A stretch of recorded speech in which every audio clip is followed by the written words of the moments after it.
The NFL season is finally here, so make sure you're ready with NFL Sunday Ticket and YouTube TV. It gives you the most live NFL games all in one place, exactly what you need to make your Sundays more magical. Sign up today at youtube.com/Sunday Ticket. Local and national games on YouTube TV. NFL Sunday Ticket for out-of-market games excludes digital-only games.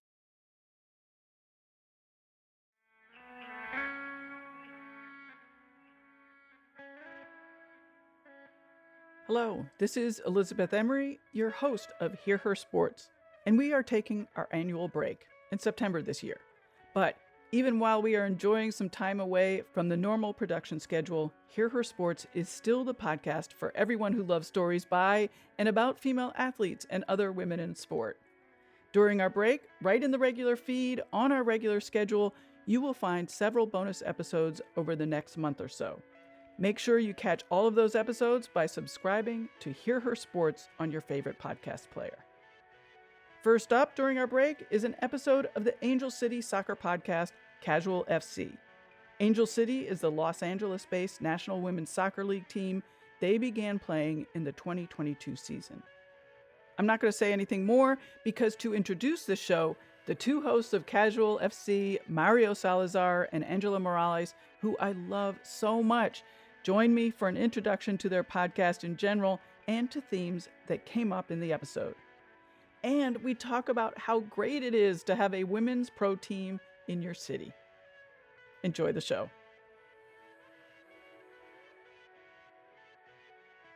Well, let's get started. And, Mario and Angela, I am so appreciative of you taking the time to do a little intro to this episode that we're going to be playing right after this. Mostly because you guys, I don't know if you know this, but you guys totally introduced me to the magic of having a women's team in a city and what could happen. So yes. I want to talk a little bit about that because that's why you and I chose this episode that we're going to play. But before we do that, could you guys introduce yourself and also introduce your podcast? Yeah, absolutely. So my name's Angela Morales. My co-host here is Mario Salazar. Hello.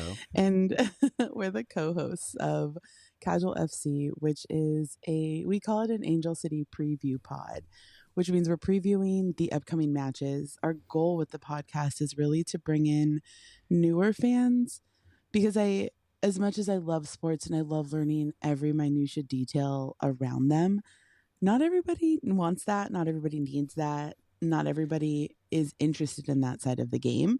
So if I can bring someone in with base level knowledge of this is the team that you're going to go see, this is the team they're playing, here are a couple players on each team, some interesting facts about them, may or may not be soccer related, but to give you a little bit of background information before you step into the stadium or before you turn on the TV, so you have somewhere to jump off of and you're not just coming in blind like, oh yeah, soccer, neat.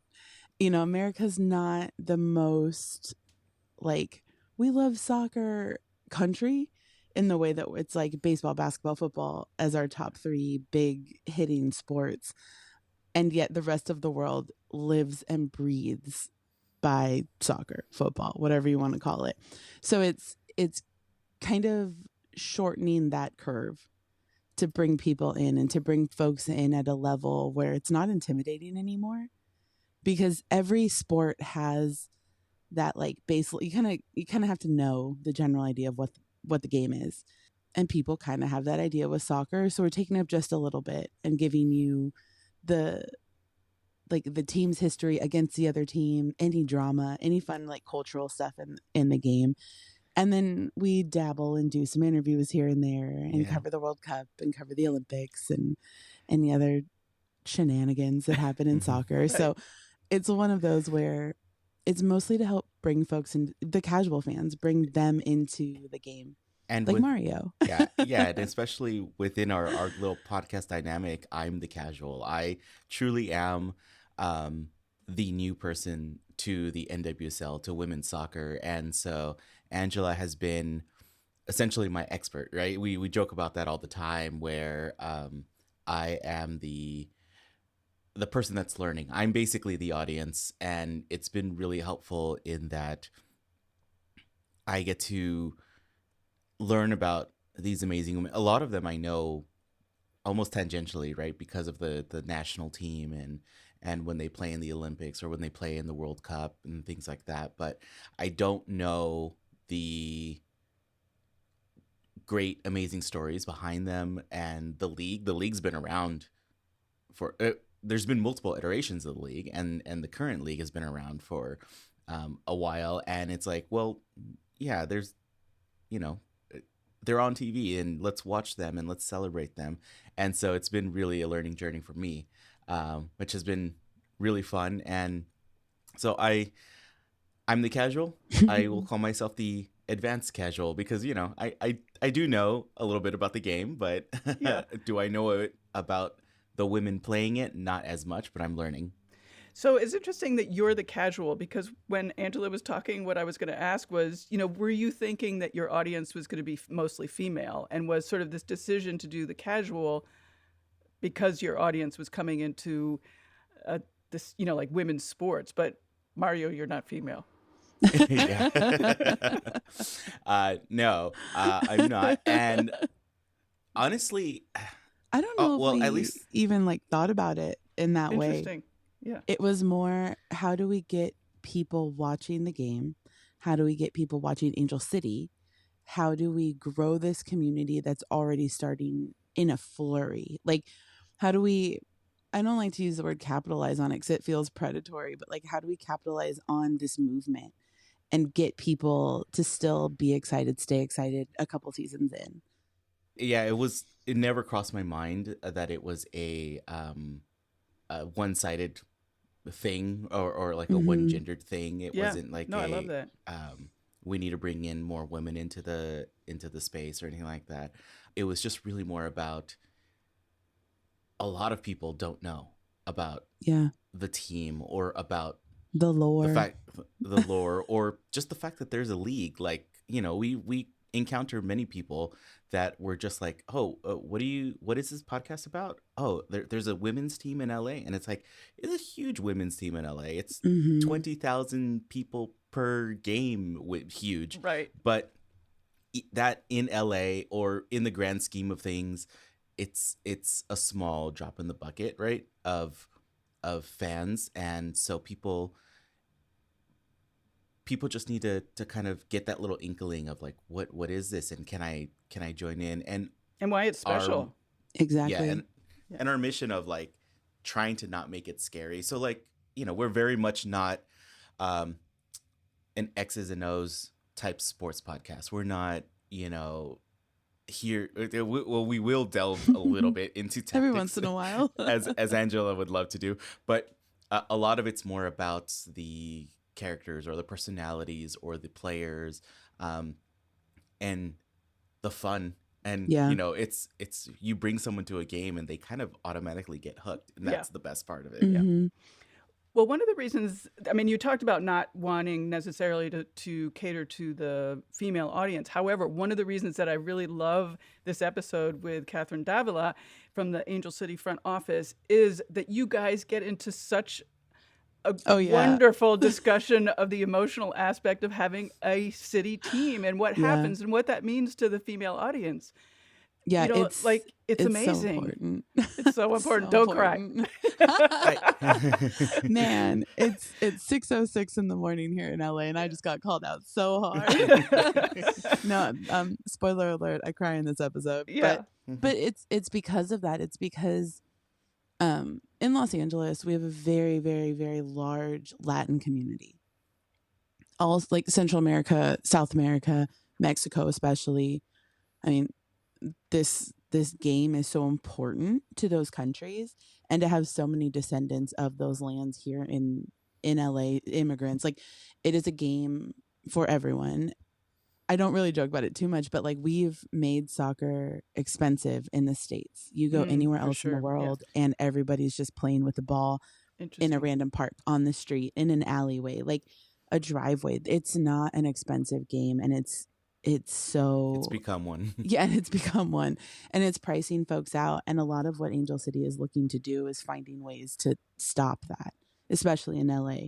Having clinics, having events of for lower income families and getting them to the games for free. One of their partnerships with Chevrolet is so cool because they actually have buses. Like they'll bus families in from locations around the city who were part of their groups with free tickets but didn't have a way there, or that kind of thing. So it's just one of those things where when you have a team like this in the city, yeah, it's a team. It's cool. We have like 50 million sports teams here in LA, but Angel City feels so different for a variety of reasons. The atmosphere at the games are different. The community around the team is so different. Even compared to women's basketball, it's so much more vibrant. And I mean, granted, it's still kind of shiny and new. We're only a couple of years in, and the Sparks are like 27 years in. So it's kind of, the shine's worn off a little bit. There's been some things, but it's just so special, and it's different. And we all kind of say that, I don't know, just going to a game feels different. It feels good. It's because you feel safe. Yes. And it's just, yeah. They've done a really great job of creating a very inclusive environment in the stadium. But beyond the soccer, I think for me, again, along with this kind of journey of learning about women's sports, Angela has famously said on our podcast that she doesn't watch the men's sports because you don't have to, right? The men's sports are not the thing or the gold standard. I've decided I don't care about the majority of them anymore. And I wish we could fist bump or high five or something. There's some that I'll still watch, but honestly, if I miss it, okay. There's only so much time of the day. You have exactly. To, Yeah. And so learning and getting her perspective about things that are happening and things that have, it's sad to say for the male perspective, on my side being like, oh yeah, that's normal, but letting me learn or letting me kind of realize like, no, that's not normal for everyone, right? It's the ability to see why this is important through someone else's eyes. Like, to me, it was important because, hey, we have a team in LA. I have someone to root for. It's easier to root for someone in your backyard, right? Your hometown team. But aside from that, like, I feel after doing this podcast, if we didn't have the team in our backyard, Angela has successfully got me to be like, yeah, I'm going to turn on the NWSL no matter what. Like, let's watch I didn't this. know that. That's awesome.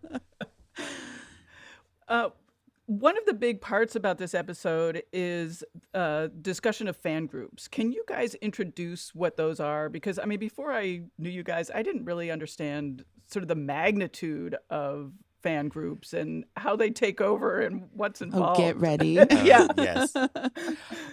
So this interview with Catherine was also a kind of kickoff where we did right before the season. We interviewed all the fan groups.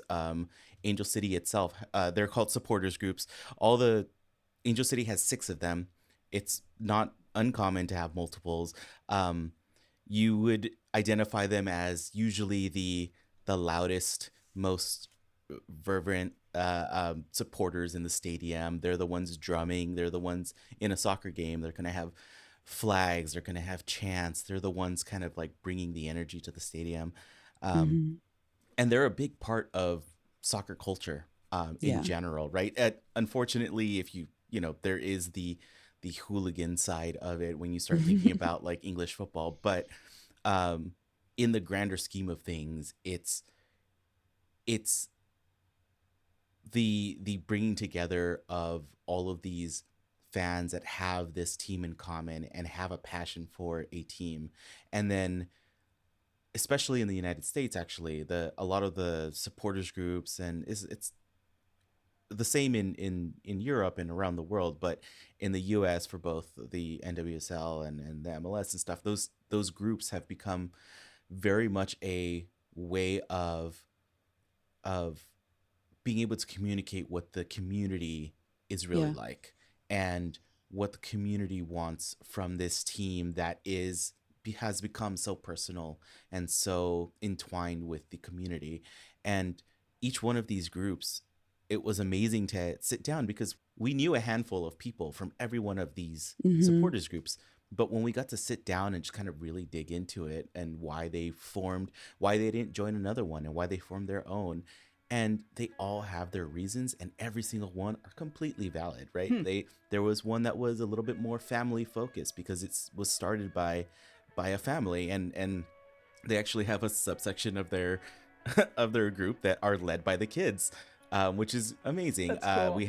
We had another group that is very much they all have almost an activism like part of their being, and so it's a pillar of their group to be very, very politically active in their communities, and it's honestly just community building everywhere. Yeah. And I mean, there's one group that's over 600 people. There's others that are like 45, and you wouldn't know the second you walk into the stadium because they each have their own section in what we call the north end, which is the north end of the stadium, but it's La where Fortaleza, actually. Oh, that's true. It has been named, but it's one of those things where they're so different, but on game day we are one, and Mario and I met through a supporters group, and jokingly we're like, we should have a podcast, and a year later we're like, oh, we have a podcast. Yeah.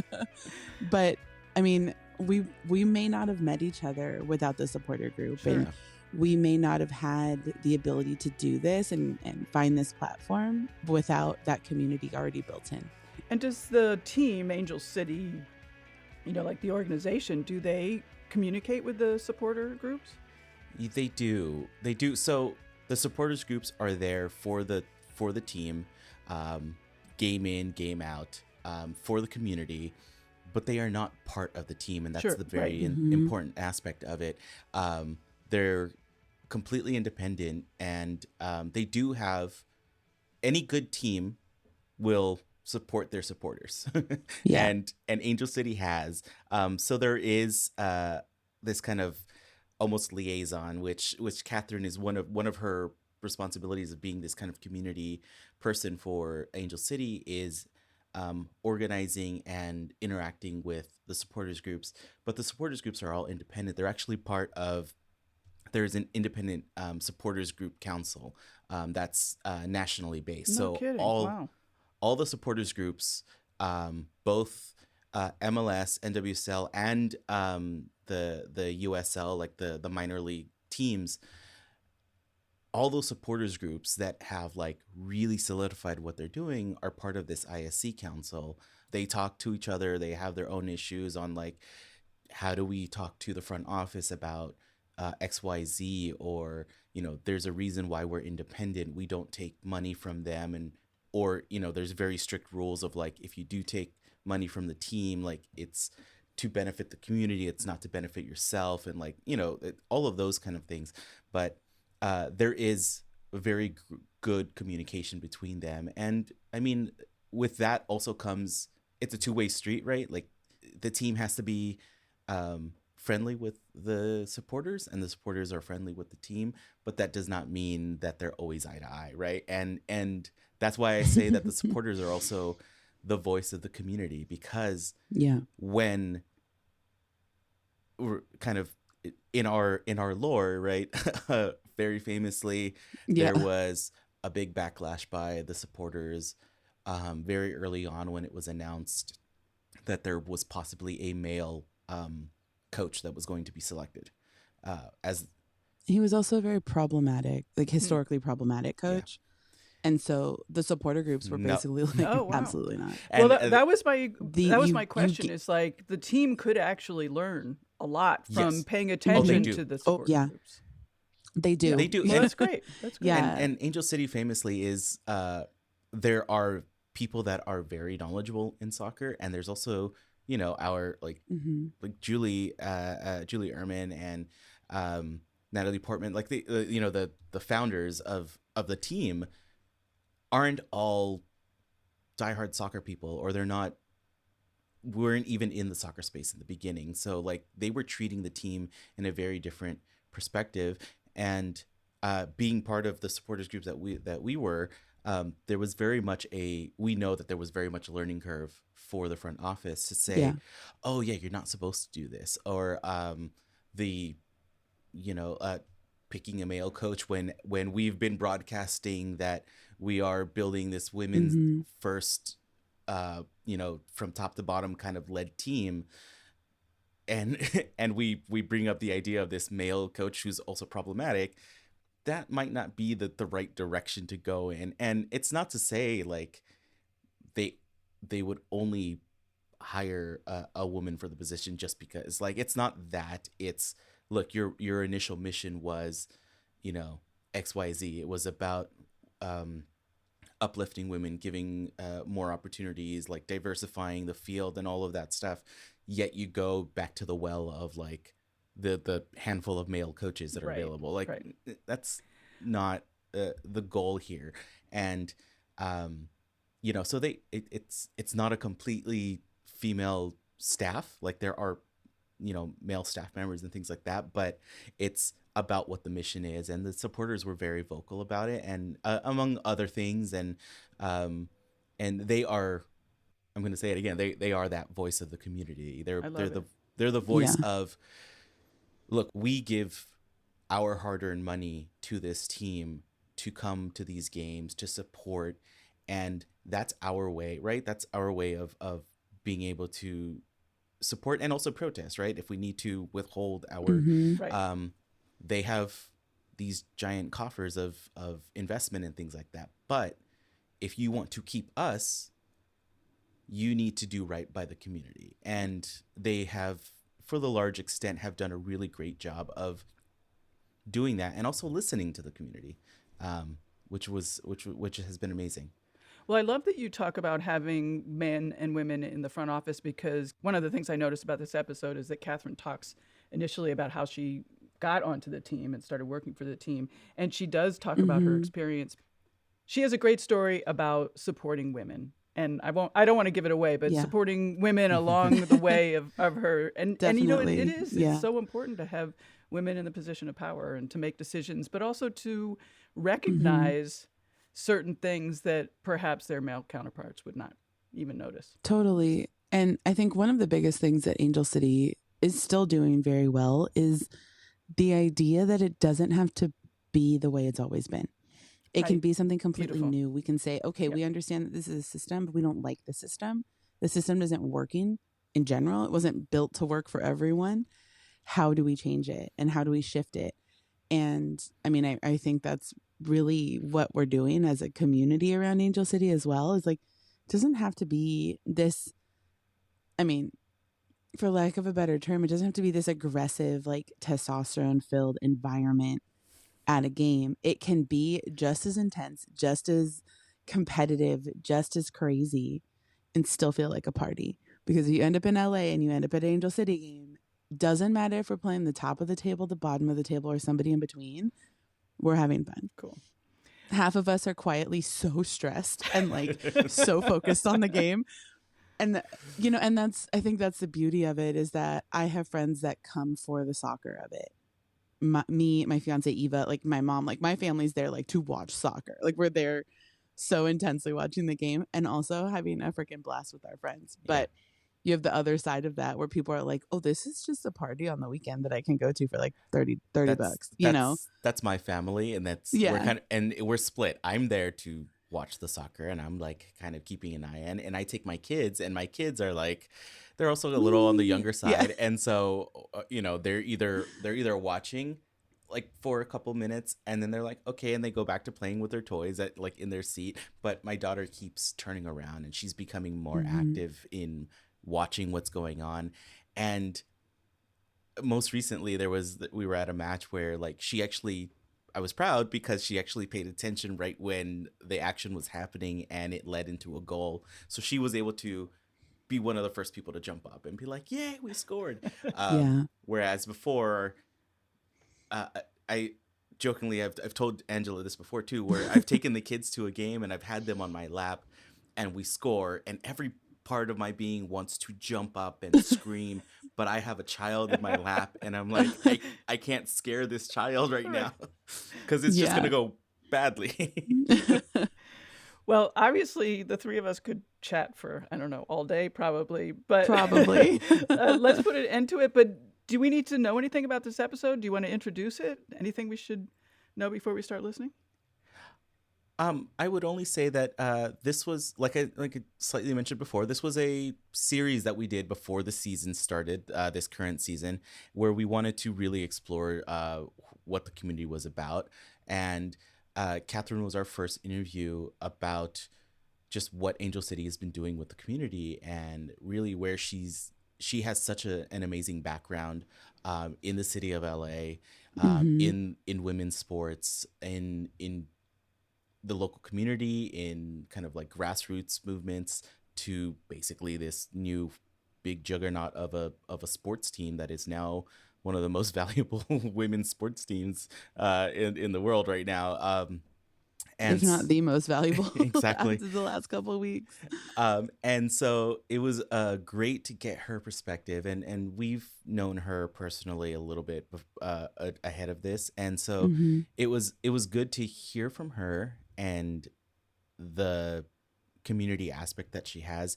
And it also led into these interviews with all the 6 supporters groups and where they're coming from too. Episodes. And so, I mean, if you like what you hear and Keep you want listening. to you want to go back and listen to those are really nice. We try to do a few evergreen episodes because for ourselves, and this one was very much a fun set of community specific episodes, and it really does tee up what a women's sports team can be in a community, in a city, and we're excited about what has happened, and we're also excited to see, if the bid in Cleveland is going to work. I was going to say, and like support Cleveland sports. Yes. And get them a team. We have a vested interest. Yes. We have a lot of friends in Ohio around Cleveland that would probably shoot into space if that bid gets approved. Yeah. And I hope it happens. I hope it happens. Yeah. Yes. We have so many pro teams here, male pro teams. I would just absolutely love to see a women's pro team here. We got to get a Cleveland soccer team. If somebody needs to revive the Cleveland Rockers, Oh, get yes. basketball back in the state. Yes. Like, this is important. It's a big movement. So I'm hoping it works. Yes. Well, thank you, both of you. And thanks so much. I'm so grateful that you allow me to put this in the feed during my break. Absolutely. I'm so excited. Yeah. Oh, thank you so much. Yeah, like we've mentioned a little bit before this, you were our first interview, and honestly, it was one of the things that solidified us doing this as although it's still a side project, we still have day jobs. It's a very much real part of our lives now, and we're very appreciative, and thank you so much. No, thank you. And I love that we're, opposite ends of the country connecting. It's Yes. awesome. I love it.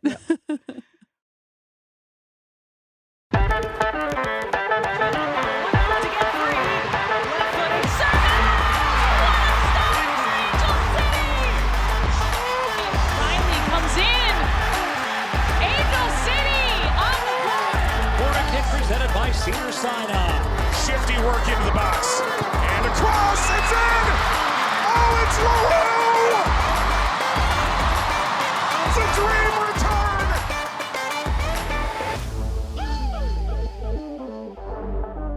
return! Welcome to Casual FC, an Angel City preview pod.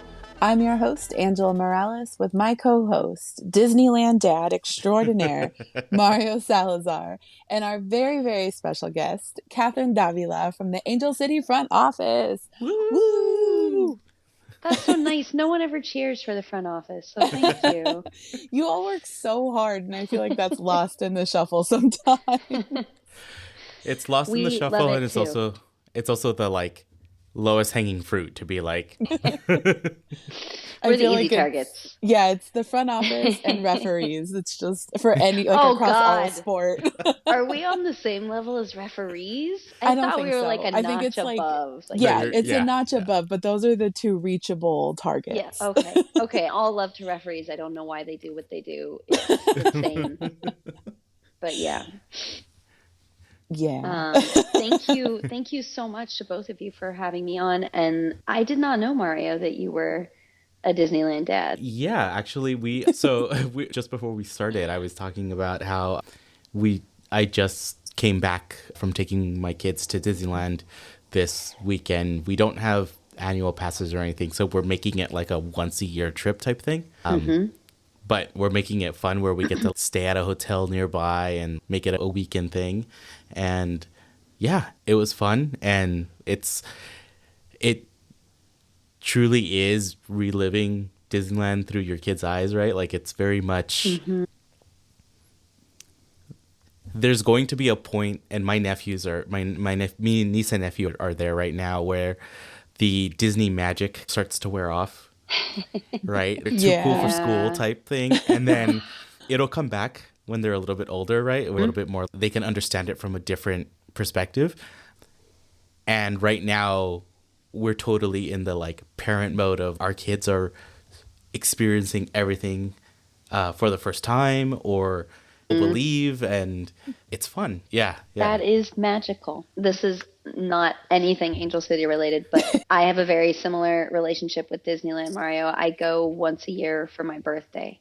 And we do the same thing, stay in a hotel. And I am actually impressed with how many teenagers I see just like on their own, totally into it. It gives me hope for the future. I think it's people one of those still places. believe.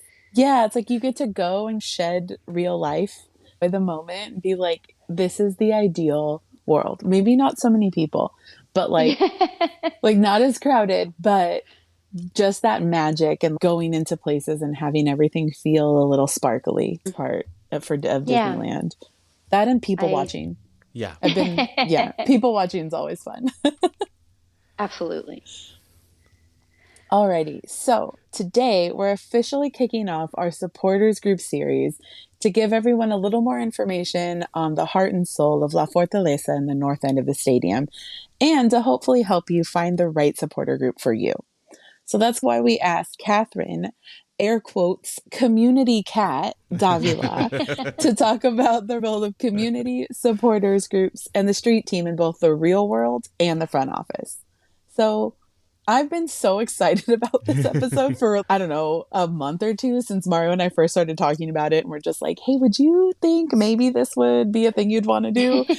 I was like, can you just message her? I was so nervous for, I don't know what reason, but it was just that we started this podcast on a whim the weekend I was graduating from grad school in May. So we're just almost to our year anniversary of the show. We started mid-season, so everything we've done up to this point is more than I imagined we could do, and now it's just like we're just gonna shoot our shot and see what happens, and here we are. That's awesome. Really, seriously, thank you for having me. I love this, and congrats on finishing grad school too. Oh, thank you. Nothing like going back to like collegiate or like even higher than normal collegiate studies at like in your mid-30s, 10 years after you graduate, and you're like, I just want my sports psychology degree. And so you just go do it. And it's, oh, cool.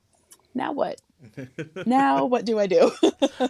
We're going to have a whole separate conversation about that specific experience because I shared it. So totally feel that. It's an immense amount of pride and like accomplishment.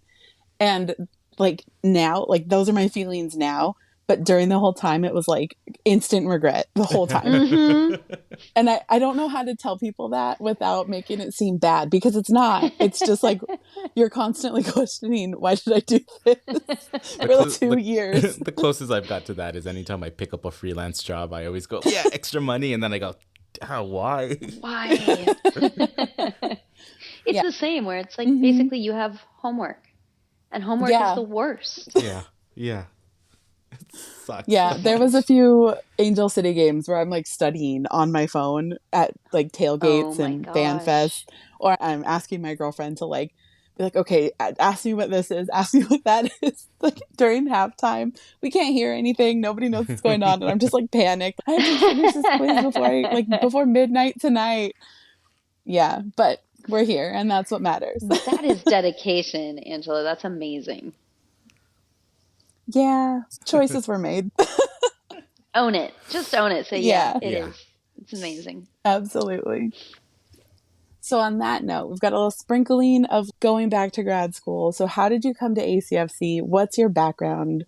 what's your role in the front office? Give us the nitty gritty. Like, who is our community cat? I will try and give you the abridged community cat origin story, which is that I actually started my professional life as a producer, and I made movies and I structured film and TV and theater funds, and it was entertainment all day, every day. And I was playing soccer the whole time, and I got the chance to play on a W League team, and it was the highest level I'd ever played. And so that was awesome.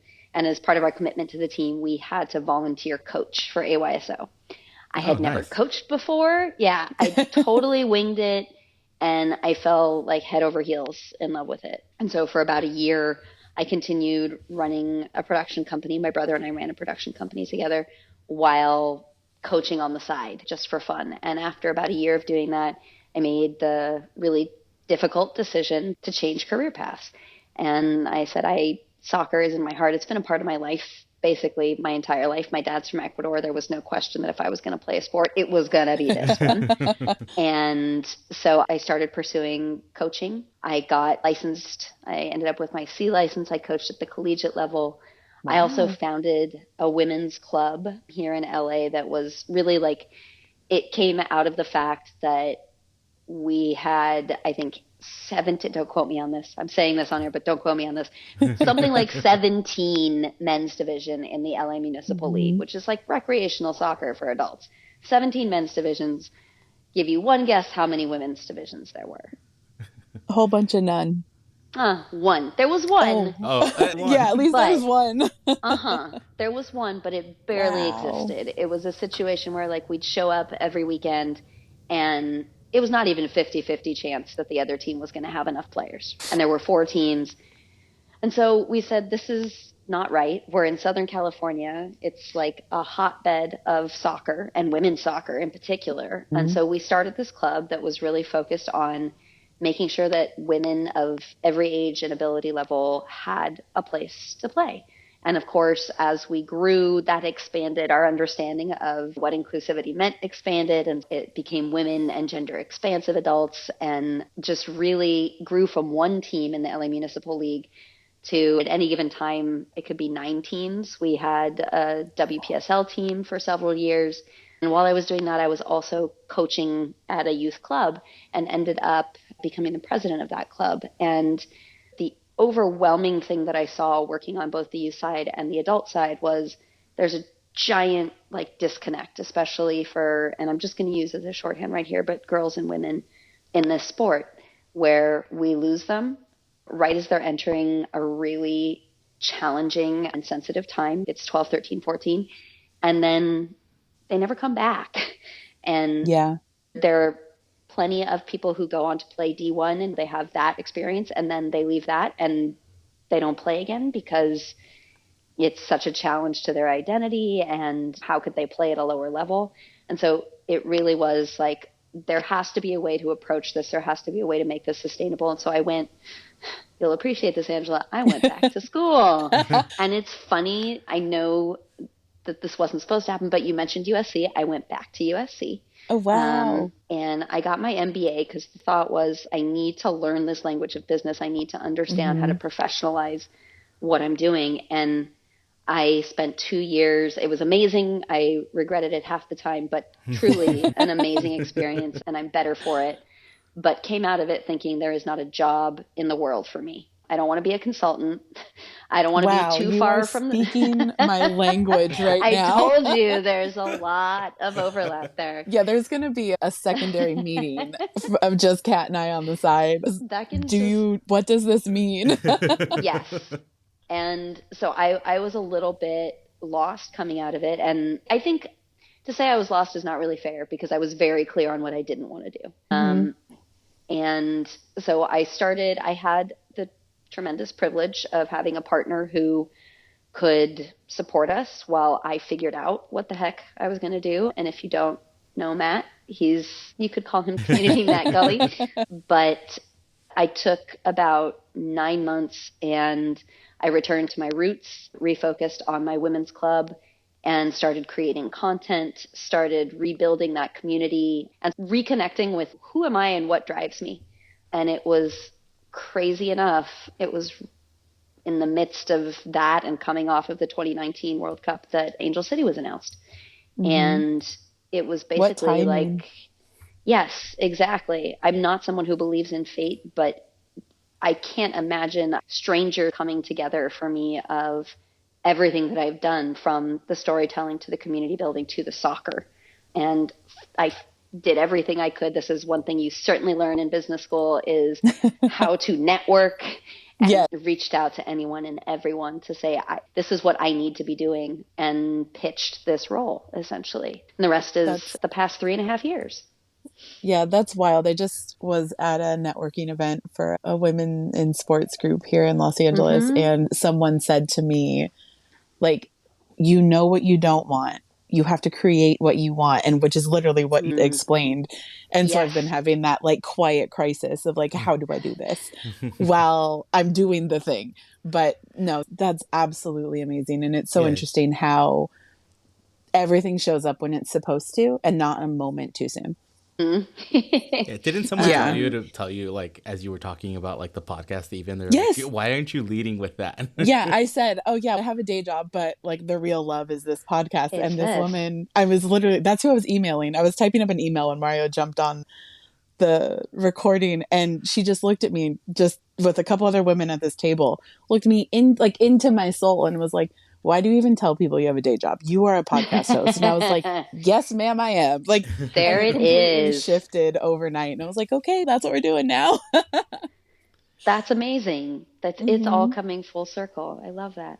Yeah. And so this completely explains also why I got my butt handed to me in that futsal tournament. It's twofold. It's one, your experience, and two, me being way out of shape and not really touching a soccer ball since I was like a freshman in high school. So I think maybe that one was more the reason, but still, I mean, there was some scary good skill on that ACFC team that was like front office loaded. I was just like, I think that's probably a prerequisite to work there, is to like actually be good at the game. You know what's shocking is that it was, for a long time, there were very few of us that actually played. Now they're everywhere. We're all over the place. But yep. That's wild. So with that, so far, leading up to the beginning of ACFC, what had been your favorite WOSO memory up like before Angel City was a thing? So like 99ers, playing, your club, your team, what have you. What's the thing that sticks out as like top 5? Like, obviously it's hard to pick. You've done some cool things. My mind is racing with that question right now, because it's like, what are the boundaries of WOSO? So if it's okay, we've also opened the question. Ryan. We've also opened the question up as it can be any soccer memory. It can, like, I mentioned one at one point where it was like my going with my uncles to like a national team game in El Salvador. Like, we were trying to go WOSO, but honestly, it's such a wide thing to say your memory. Let's just go with go with your gut. Okay. I'm still gonna give you multiple, because it's like anybody we've talked to and asked this question has been like, you want one? Like, I can't. So no, give us what you got. Because it's okay. I'll just give them to you, and then we can talk about the why. But so, as a kid, I grew up in the Bay Area, San Francisco Bay Area, and I used to go to Santa Clara soccer camp every summer. And Brandy Chastain was my counselor at soccer camp. And I remember her walking around. It was a big deal. It was a very big deal. Yeah, it was huge. And I remember her walking around like in a sports bra all the time. And so feeling, this is just how she is. This is just the way she is. So with all the hubbub around the iconic moment, it was like, that's just Brandy Chastain. That's just Brandy. First name basis Brandy. But that one sticks with me, and that's the most kind of, I think, WOSO, not directly related to playing or coaching. I will say, as a coach, I coached teams that we were not like world beater teams. The kids that I coached were like incredible humans, and that's why I loved it. But I still do remember the first time I think they were 12 years old, and the first game that they won, and it was after a season where we'd lost every single game. won their first game, and I had promised them they could pour Gatorade on me. And they did with a vengeance. I was like multicolored, sticky. I hadn't brought a change of clothes, which maybe says I didn't have faith, but You just forgot it. That's all. It that's was one exactly. of those, you left it by the door. And I just wanted to like sit with that, literally sit with the sugary Gatorade. But that was a beautiful moment. And then, and this, honestly, this next one, I suspect is mentioned a fair amount, and still I would say is in the top 10, not just WOSO moments in my life, but just moments, was the Angel City home opener. And I might actually get teary, but that's okay. Crying is encouraged, because then I'm not the only one crying about sport. Happy to oblige. Yeah, it's the running joke of like, how many times is Angela going to cry on an episode where she's like getting sentimental or talking about something important. So yeah, no worries. But that's what it's all about. It was, and y'all were there. Yeah. It was that moment. Yeah. I don't know. It feels like one moment. I know it was a 90-minute game, but it's all condensed in my brain into what did it mean? It was the shock, frankly, the shock of that first goal, followed almost immediately by the second goal. And I remember, like, I had just told Austin, I'm going to go check on other members of the team. I'll be back. And they scored, and I just immediately turned around, and Austin's much bigger than I am. And bless him, he caught me when I jumped on him. But in addition to the soccer, right, and you all feel this too, it was the culmination of years of work. It was like the first time it was really real. Yeah, and that was the TIFO. It was everything about it. I remember walking into you and Austin because he was like helping all the supporters groups and stuff at the Challenge Cup games down in Fullerton. Yeah. Yeah. And just even that being like, I remember talking to you and being like, how do you feel? Because it was the first time that the team was taking the pitch with fans in the stands, and it was sold out. Like that thing. Yeah, it was packed to what it could hold, and then just thinking about how that was going to translate to BMO, and then actually being there that first day at BMO was like, I can't imagine all the countless hours and hard work you guys were putting in, how fulfilling that was. Yeah, and I will say too, Mario, that the supporter march at Fullerton, I cried. I definitely cried. It was just, again, like, it was real. Y'all were there. Yeah. It was amazing. I think I cried the majority of the day, like walking into all of the pregame festivities, being there. I would just look at my girlfriend and tear up. I've said it, I don't know how many times have I told this story now, Mario, like probably a good 10 to 12, like a dozen times. But being a kid from LA, I grew up playing basketball. I didn't grow up playing soccer. I only got into it around 2015 and that World Cup run. But then I was like, oh, hook, line, and sinker. Cool. This is my new thing now that I'm not competing in any sport anymore. But I was at opening day for the WNBA as a 10-year-old. Oh. So like, I know what that feels like as a little girl. Yeah. And here it is. Like, here come the tears. But to have it translate as an adult is like completely different. Because you're like, oh, now I get like how my mom felt, how my aunts felt at that game of it's finally here. It's finally real. And like all the hard work that goes into that, all the preparation for the team, for the front office, for the players, for the fans. There's so much preparation that I don't think people fully like encapsulate in your brain. It's one of those where it's, oh yeah, we just show up to the game and then we go home. And there's years of preparation for this one event. An event to happen so that the rest of it all can happen. Yeah, that's spot on. And it can be as amazing as it was on day one, or it can be Fire Festival. I mean, oh my God. You know, it's fine. It passed. It was perfect. It's always still possible, though. Like, that's the thing. Yeah, it's just anything you get into, it's like that Schrodinger's cat like thing of you're gunning for, you're expecting the best, you've put in the work, you know everything's going well, But if you're anything like me, there's still the one little thing in the back of your head where you're like, oh, this is going to go so bad. This is going to go so wrong. Yep. But at least the majority of it is overpowering that. So letting you know this is going to be great. But yeah, it's still there though. Yeah. And It's that little voice of just all that anxiety that you're just like, this isn't real. This doesn't exist. Everything is going to work out. Still just, are you sure? And it just lingers. Yep. I'm glad I'm not alone in that. That's good. You and 20,000 people coming to that game.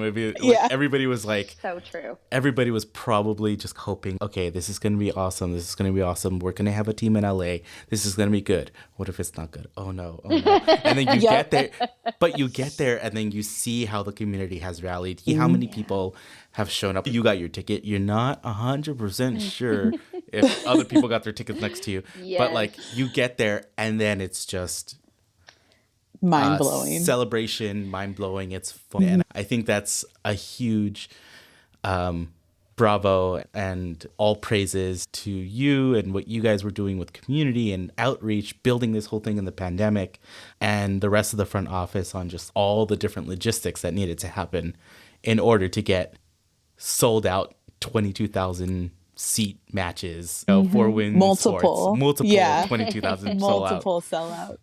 It's a team effort, and it's thanks to you all for building that community and for showing up. Yeah, I was just having that conversation like literally this weekend with my girlfriend because we're just like, oh my God, we're only like a month out, and we both just got so excited. But it was just like, I'm just so proud of how our like Los Angeles community has sustained and continued to show up like 2 seasons in, because there's teams across the country, like across sport too, where you have this amazing showing that first season and then it just peters out.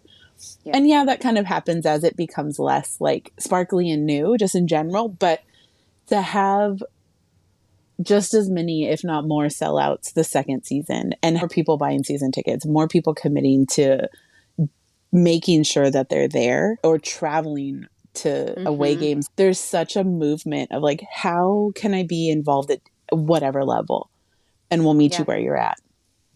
Yeah, absolutely. And I think that you said it, I think almost verbatim, the approach that our team tried to take to community building and outreach was like, we will meet you where you're at. We're gonna come to where you are, because let's be honest, you've probably heard me say this before, because starting in the middle of a pandemic, it was literally me by myself in a room. Like, I was the community team making phone calls to like a wide variety of people that I'd come in contact with that I knew in the soccer world or related to the soccer world, and just being so excited to say, yeah, it's Catherine, I'm with Angel City. And the response being, you work for the brewery? What happened? How did you take that left turn? And just like the 5 steps backwards we had to take, even with people who were like very entrenched in soccer, to say, okay, no, we're the women's professional soccer team. There's women's professional soccer in this country? Yeah. It's, okay, let's go back to the start. And so really like the sort of grit and optimism it took the whole community team as we did grow, and really like the street team, I think, has been a massive piece of that. Was we were basically champing at the bit as soon as we were able to safely be out in the community, we were. But even before that, we did virtual watch parties with spotlights on local businesses. We did a New Year's Eve party with Kobe Jones was there, and Abby Wambach showed up, and Steph Badham from Valkyries cried because she got to talk with Abby Wambach. But just taking every opportunity, really. And like street team in our first year did, I believe it's over 150 events. Yeah. So it was just like, if we want to genuinely represent our community, if we want our community to care about us, we have to care about them. We have to show up for them. So that's totally the approach that we've taken or tried to take. That's just like magnificent. No, it's community building is already such a difficult task. I used to do a lot of like nonprofit event organizing and doing things like that, and getting people to say yes is one thing, but getting them to show up is another. And that showing up part is, I honestly think one of the most difficult things I've ever done is volunteered with the American Cancer Society and helped run Relay for Life. So 24-hour events, it's come for an hour. Just that's it. Just swing by, stay for an hour. You don't have to be there the whole time. And then they stay for 3 hours. And it's okay, great. Oh, we have success. But to have people show up to events where everything is unsure because it's in the middle of a pandemic, unsure because is this team for real? There's so many open-ended questions with no real answers happening. And yet people showed up, friends and all kinds, just built and built. I would love to know from both of you two things. One, like, what were your fears going into, I guess, anything Angel City or to that opening match, Mario, as you've talked about? I know I got my ticket. Did anybody else get their tickets? What were your fears, and why did you stay for 3 hours, Angela? Why did you keep coming back? You're going to make me cry. Okay, I'll let Angela. Yeah, let me get a grip first. Yeah. So I bought my ticket. And funny enough, yes, the idea of, did people buy tickets near me? I don't know. But there's also that thing of the echo chamber, right? So everybody that I was interacting with was all in, right? Everybody that we were part of, that supporters group, was all in from like day one. So it almost didn't matter what the outcome was going to be. We were there already. But the fear or not even fear, but just that little bit of doubt was, like you mentioned, Kat, like telling someone like, oh yeah, I just got tickets for the women's professional team in LA. And then the question of, there's women's professional soccer, or what do you mean in LA? Where do they play? And like them, it not being as front and center to a lot of people kind of started tamping down that, oh, I'm in a small group where we're championing each other, we're getting everybody riled up, everybody's here for it, but just outside my group, nobody knows about this. Then you're like, oh man, okay, what's gonna happen? Because like, you've gone to whatever events have been put on and people, but then you're like, okay, there's a couple hundred people here. Can that fill up a stadium? Yes, right. I know we can. I know it's there, but did someone buy a ticket next to me? Like, I don't know. And for me, it was also, admittedly, like I mentioned this before, my daughter, just wanting to have something for her to go to and to experience. She was way too young to, she still doesn't quite play soccer. I don't know if she has any interest in it beyond like us watching. She loves going to the games now that she's like a little bit more aware of what's happening. But it was just more about letting her see women on this giant stage, being able to bring her to those things. Because yeah, I can take her to a Kings game. I can take her to the Lakers, or we can go to the Dodgers game, but it's a bunch of men playing. And there's nothing wrong with it, but then that's all that she sees.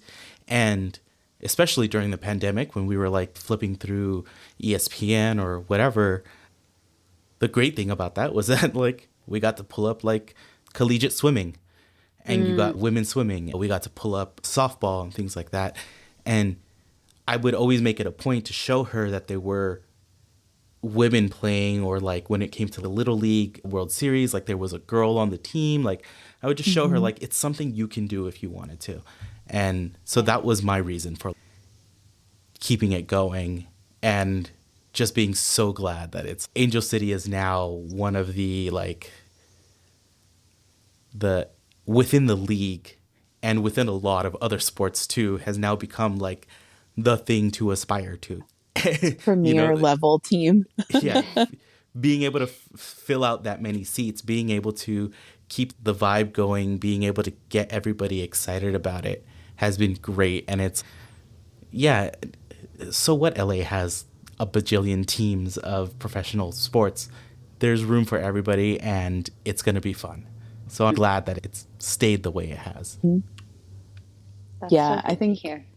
for me, it wasn't so much a fear of what is not going to be there. It was like, oh my God, this is real life. We'll see if I can get through this.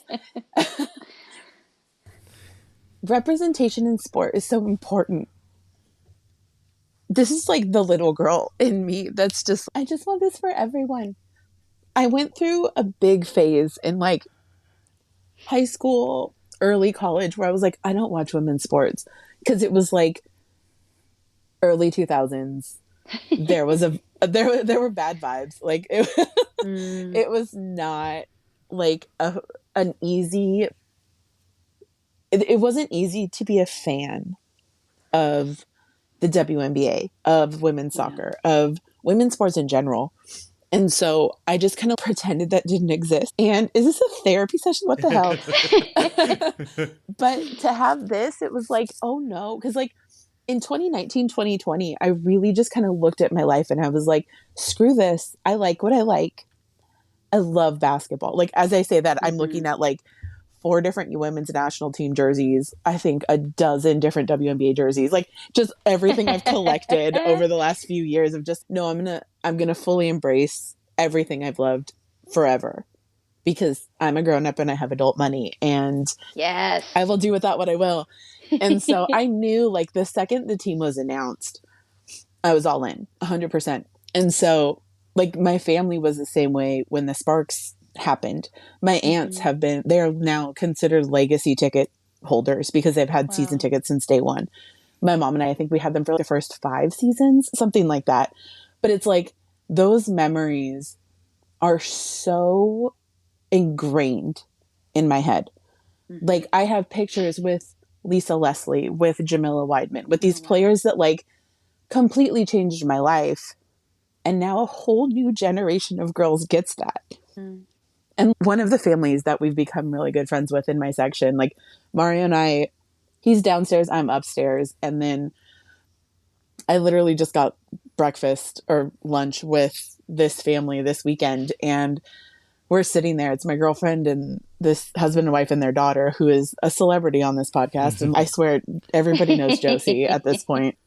She's just, oh yeah, and then we're going to do this. And then this season, can we do this? Will you and Eva take me to the supporter section? Because my mom and dad don't want to. We're like, yeah. Like, I joke that I put my time in as a member of a supporters group. I led my high school section. I led my college section. Like, I'm tired. That's for a new generation to do. But like, to see this through her eyes. Is she playing soccer? No, not right now. But she loves every minute of those games. And okay, I get to foster this for more people. And my biggest fear, I think, was that it wasn't going to be as inclusive as I hoped. Because like, I know as a kid, it was not, but it was also like late 90s, early 2000s. So that was a whole different world. And so to walk in or walk around just Fan Fest that first game, I was like, oh, we've got pride flags. We've got trans pride flags. We've got every nationality that like LA covers represented stick. Like whatever little part of me wasn't fully invested was like, here's the link to my bank account. Here's the link to like my life force. Let's rock and roll. Like, I think I probably have 75% of the merch drops from the first season. Cause I'm like, oh no, I'm keeping this forever because it was so monumental and the buildup was so monumental. And it's like, people talked a whole bunch of crap of, oh, it's marketing FC and oh, they're just rich. Like they're not actually going to do anything. And I'm like, do you not understand that you need capital and you need name brands in order to get the ball rolling?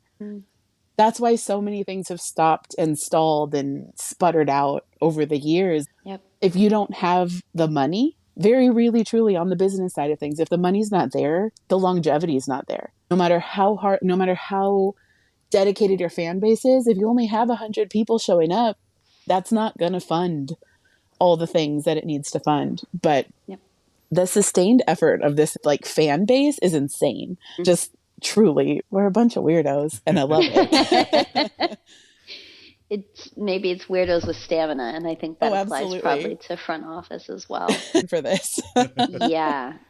Yeah, pretty much. That just makes me really happy to hear. And what I will say is, because that idea of inclusivity, I think from the start, like from my very first conversation with Julie, when she asked me, like, what do you think that the stadium should feel like? And I was like, first of all, we don't really get to choose that. But here's what I would say is it should feel like pride. It should every game should feel like pride. And not just because anybody who identifies as queer, LGBTQ plus, whatever it is, like they should feel like this is their space, but because it's joyful, because it's celebratory, because it's not like an aggro substitute for warfare. It is, it's badass women on the field doing their thing. Yep. But it is this communal experience. And so that, I don't know, that just makes me really happy, Angela. That's been what you have experienced, and you too, Mario. It's honestly such a safe place overall. Like just a few weeks back, it was my friend's birthday, and we're actually, part of her birthday present was bringing her to opening day this season. So but we were all talking there, like when she opened that part of her present, it was like one official ticket to Angel City's home opener. And like the schedule had just been released. It was like 3 days after the Thursday release of the schedule. And she opened the card and was like, oh my God, just freaked out. There's 15 people in her apartment. And she's just like, oh yes, hold on. Goes, grabs her phone, looks in her calendar. I can go. I was like, perfect. But she was so pumped, and she had come to a couple games with us like this last season, and was just like, this is insane. This is so perfect. Like you can come to these games fully invested in the sport, in the soccer game, and the players and the statistics and everything, that side of it. Or you can just come to hang out and party. Like, it's such a fun place to be. And her wife's sister was there, and she was like, wait, are you guys talking about this soccer team? And we're like, yeah. And we were, at this point, like 5 of us are all like, oh my God, you have to come to a game. We're just crazy we genuinely looked bonkers. But she's, oh yeah, I've wanted to go to one of those games. I've heard it's a good time, whether or not you know soccer. And we're like, that's the whole point. Like, you can come for the game, you can come for your friends, you can just to be outside in LA. Like, there's so many reasons, and that's part of why we started this podcast. I know all the nitty gritty details, statistics, player history. Like, I have been following the NWSL for a while. My girlfriend's been following it since like day one. So between the two of us, we have a bunch of like junk drawer knowledge. Yeah, like I've been pulling out like gems of like Carson Pickett getting called for a handball, like all these little things. Mario's just like, wait, that happened, and I'll send him a link, and he's, oh my God. It's like we have that knowledge, and Mario's newer to this side of sports because it's just so different from top to bottom. It's a different experience. It's a different, like you said, it's not that aggro, like we're going to battle. And it's like, to sometimes, but that's not the overarching vibe. You don't walk in and it doesn't like, or I should say, when you walk in, it doesn't feel threatening. It's not that like really tense, really just aggressive vibe. It's more this anxious excitement of just, oh, what's going to happen? Like, you've got anxiety, you've got nerves, but you've got this like this pure excitement for whatever's going to happen.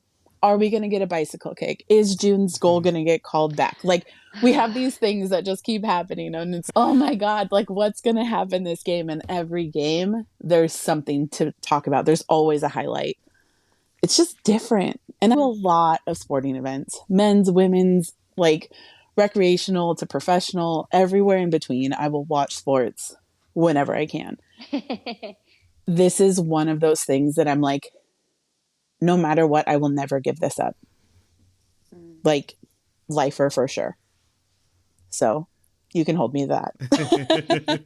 I will. I'm taking notes. I'll do the receipt. On like it's recorded. It's on your website. There you go.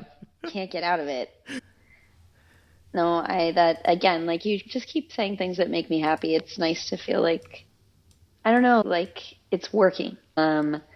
because that's the other piece of this, and I hear it a little bit in what you're saying, Angela, about maybe late 90s, early 2000s being in a sports space and feeling like, no, this is not it, is I do think that there are a lot of first-time fans, first-time sports fans at Angel City, because this is people who maybe have never had a place that or a space that felt like theirs. This is their space. And that makes me beyond happy. If I feel like we've been able to do that, then I'm done. I'll say bye, Angel City, mission accomplished. No, not really. There's so much to do. But that's a huge piece of it. And I think that's part of why it does feel different. And that's something really special and something like that we really want to protect. Yeah. Absolutely. How has the community engagement that you've been a part of or that you've been able to accomplish and things like that, how has that changed what your view of what your perception of what a soccer team can do? Because there's community engagement from, like Angela mentioned, like from the nonprofit side, but you're with this, essentially it's a business, it's a team, it's a thing that needs to make money to keep going, but there's this big push for community engagement. And like, how has that changed? Oh no, this can still do good. Yeah, I think that the weird thing about Angel City is that, for better or for worse, and I think for better, it was conceived that way. It was never the idea that this is a business. If we do some good, okay, great, but it's not part of our core mission. Like, genuinely, and you hear it in every soundbite. I know that. I know it starts to feel like it's on repeat, but I say this as I have a role now where it's always been this way, but like I straddle both worlds where with community, yeah, of course, outreach and work with supporters, like that is ultimately about the business and we're building something together. And I think that we're trying to do it in a way that is genuine, but the other piece of that is all of our impact work, right? And so that's one side, the community side, and then there's the marketing side, which again, like it never wants to be transactional, but in the end, that is the business. So seeing both sides of this, like what's become really clear to me, aside from being a part of this from very early on, October 1st, 2020, official first day of work.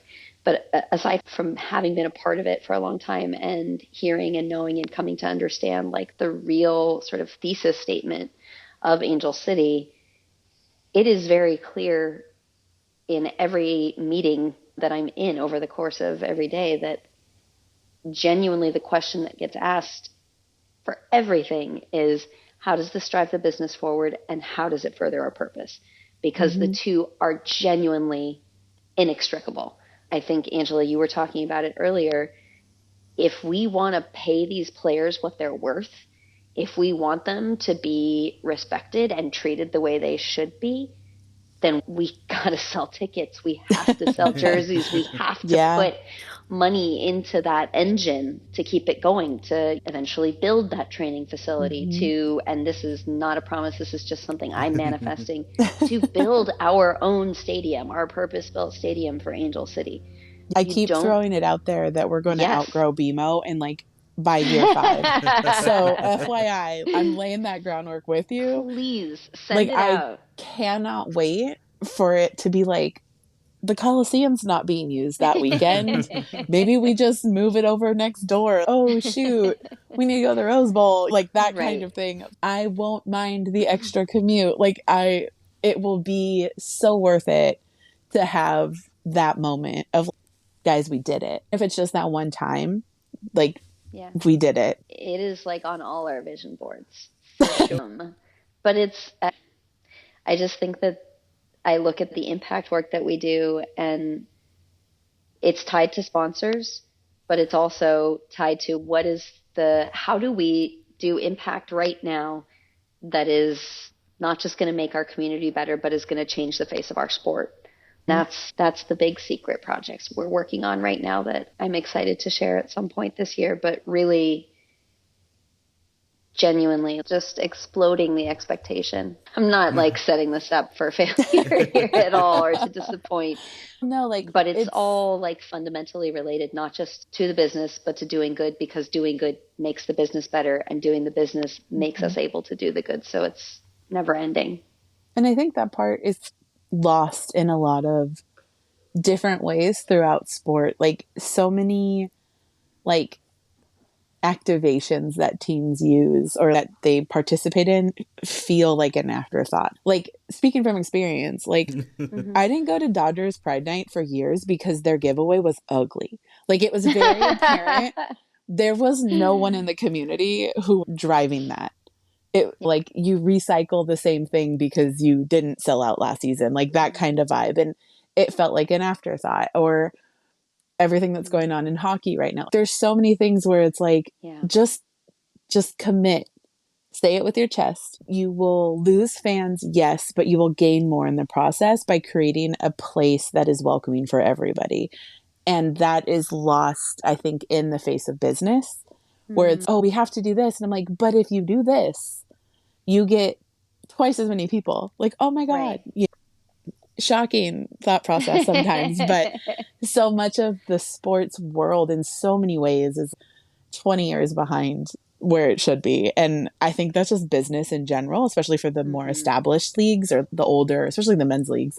It's like moving a dinosaur. But with what Angel City's doing, I think it's, like you said, everything is so connected because that's just been since like ground floor building. No difference. It's like, what's good for my left hand is good for my right. And they're interchangeable in that sense. And I think that's why there's such continued growth.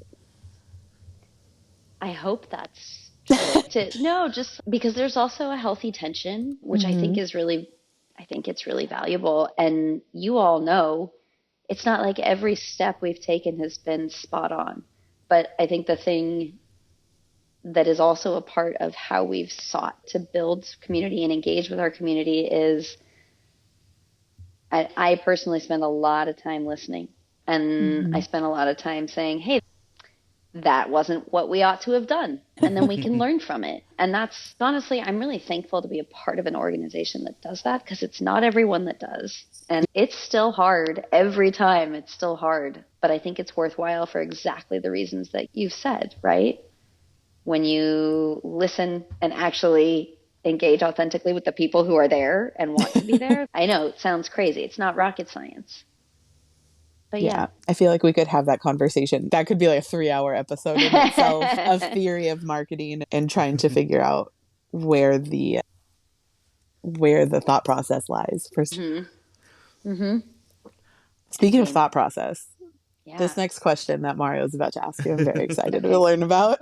Let's do it. For anybody that's been following the street team social media or the stuff that, especially in season 1 that ACFC was doing, you saw the amazing ACFC van that had some beautiful mural art, nicknamed Jade. Give us the fun. It was such a fun little iconic like thing, like icon to be had. Yeah. Give us a high and a low light, because I know that thing wasn't easy. Of like, were you prepared for van life for a year? Or was it your idea for van life? Was it thrust upon you? It was. We needed it. We needed something. We had a lot of places to go and a lot of things to carry.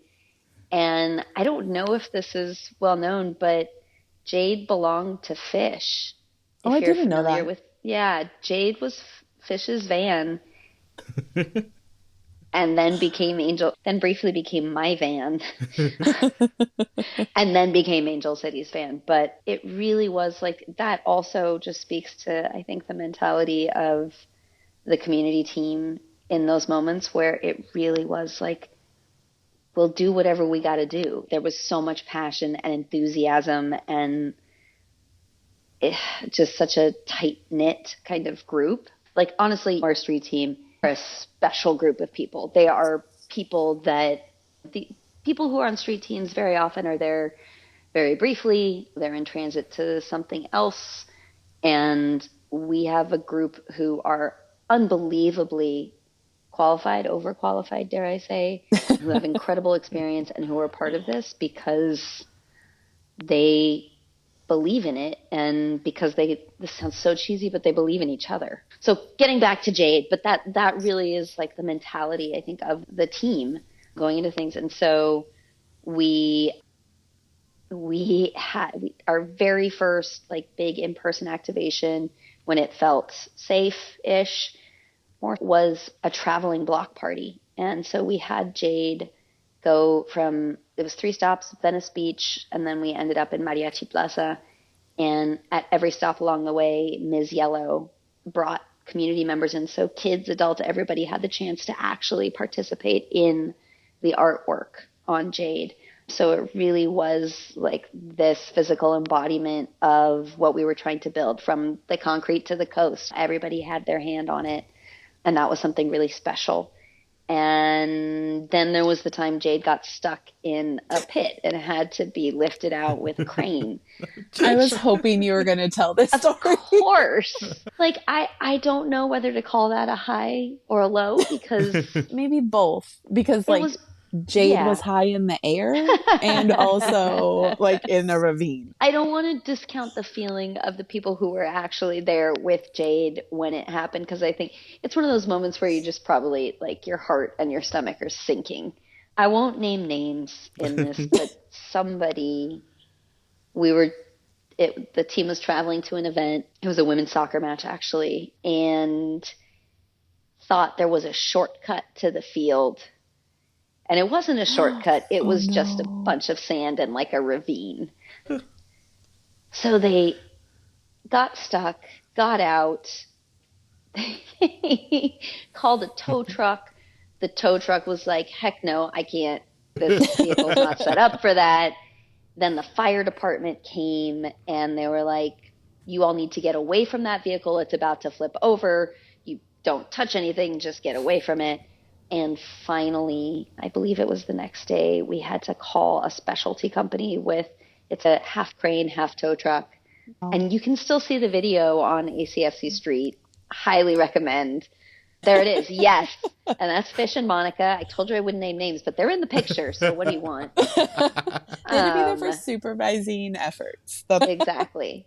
So maybe one of my all-time favorite pieces of content to come out of Angel City is that piece of content. And then, of course, Jade made the journey across the country, which was also a really special thing that we did. So that was me, Fish, Matt, and my dog Pacha in a van driving from here to the NWSL final in Louisville. That's amazing.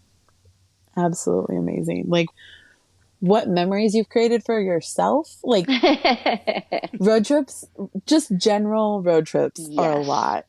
But when it's like a work road trip or work plus friends and fun, it's just, no matter what, road trips get hairy. Like they get a little stressful just being cramped in a situation, and you had a deadline to get there, and can only imagine what was talked about in that van. It was fantastic. No notes, just good stuff.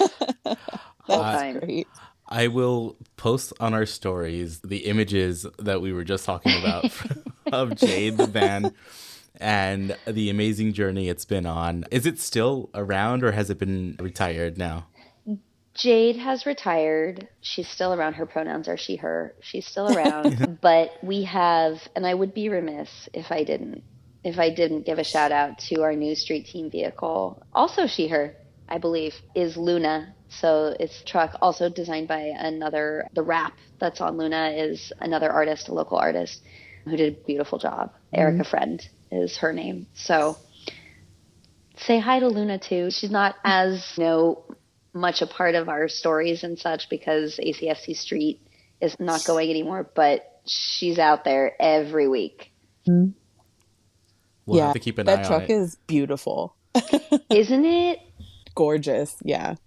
I actually went to pick Luna up from the place that did the wrap, and it was like 2.5 hours east of here. Mm-hmm.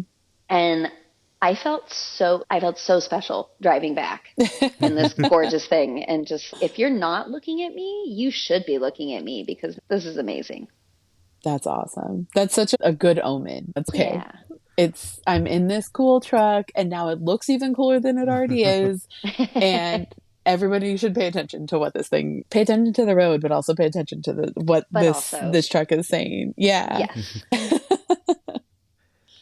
So what are you looking forward to in season 3 of Angel City from the community aspect? I know we're all looking forward to, the incredible Becky Tweed taking us to the finals. So beyond that, speaking it into existence, but beyond that, on the community side of it, what are you looking forward to? Or not necessarily give away the things you might be working on, but what's guiding you towards season 3? Totally. I think season 3 it's I think an inflection point for Angel City. You all said it before. First year, it's the shiny new thing. Second year, there's still some of that, and there's this idea of potential. I think in the third year, we settle into this is who we are. And I think that's true across the board, whether it's brand, whether it's our game day experience, or whether it's our community and the work that we do. So I think the things that I'm really looking forward to are all about honing that identity and just being able to, like you said, Angela, say it with our chest, this is who we are and this is what we stand for. And that I referred to it a little bit earlier, alluded to it earlier in terms of the impact work that we're doing.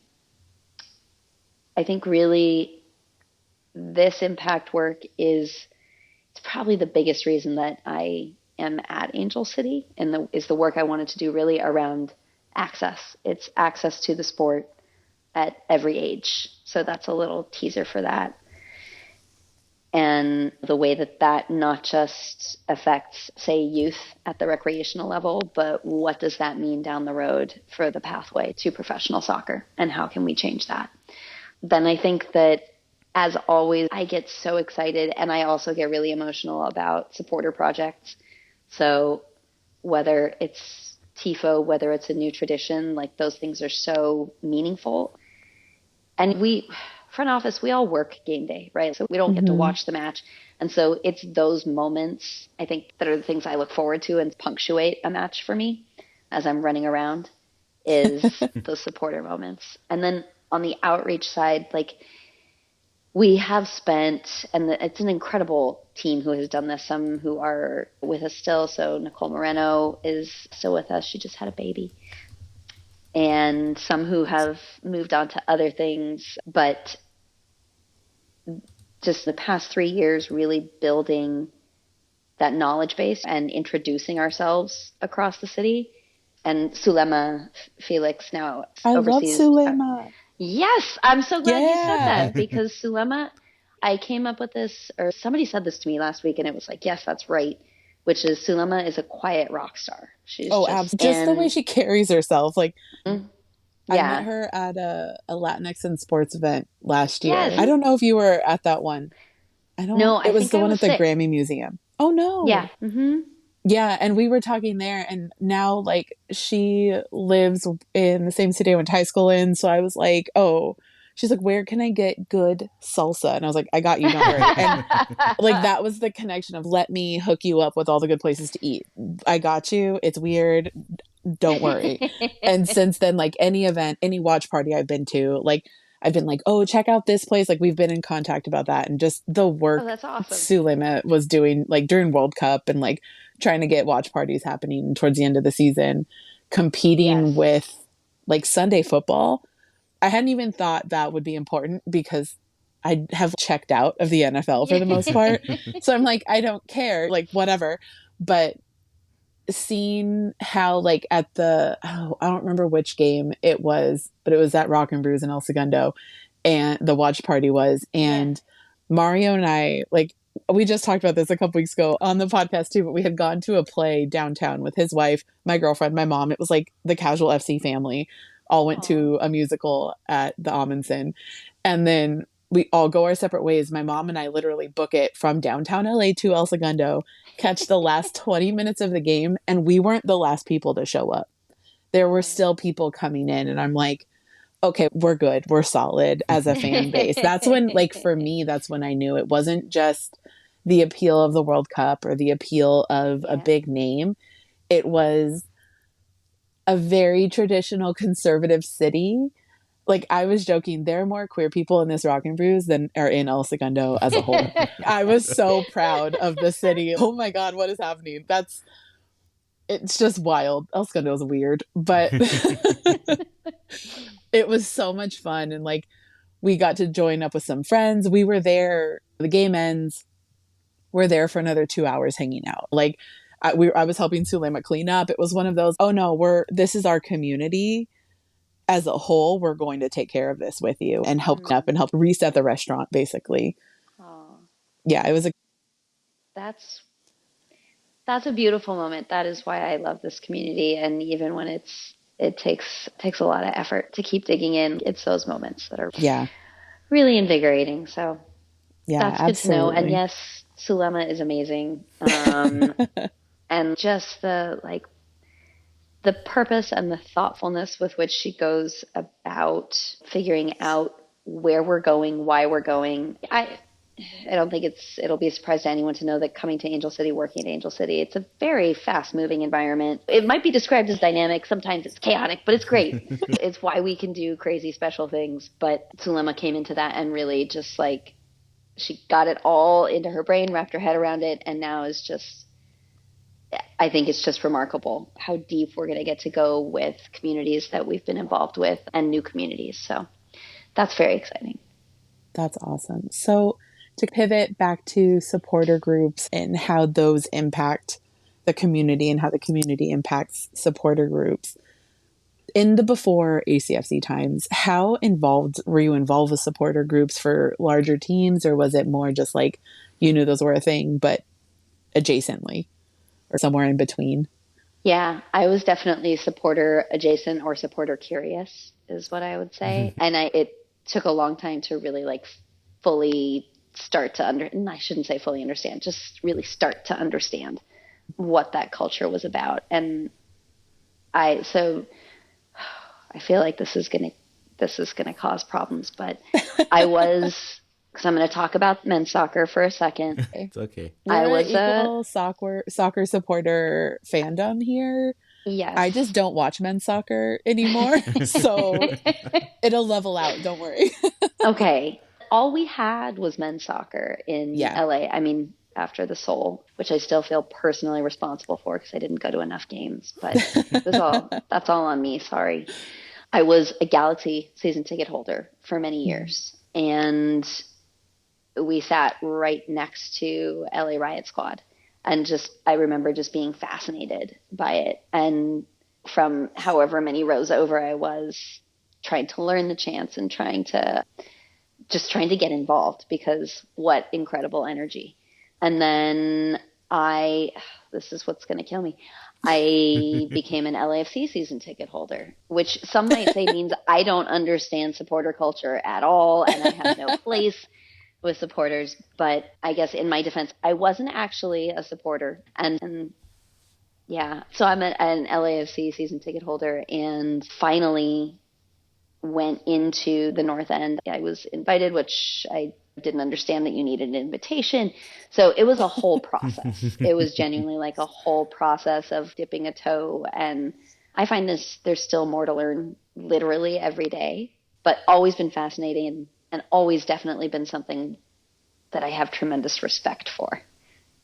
Yeah, the commitment of like capos and the folks making tifos and just like the teamwork that goes into like for us, like 6 supporter groups officially, plus other little unofficial ones that I know exist somewhere in the ether. There's so many people in this fan base, and that's part of why we wanted to do this series with each supporter group and with you, because it's like there is a place for everyone, whether or not you want to become an official member or like official member because you're dating somebody in the group or you're friends with someone in the group, like you're just kind of with them on the side, that kind of thing. Like all of it is involvement, and all of that is more outreach being done word of mouth through those supporter groups. And it's always so interesting to me, like the dynamics within each supporter group and how they're all different, And I think Angel City is very unique in that sense where we have multiple official supporter groups. Most teams have one, maybe two. Let's just rack them up. How many can we have? Let's bring the chaos. But Let's it have also, 6. yeah, exactly. It also shows like the diversity within Los Angeles and how widespread our community is.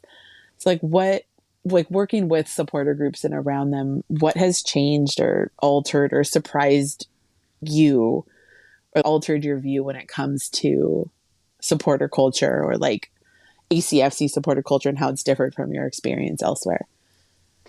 Yeah, I think that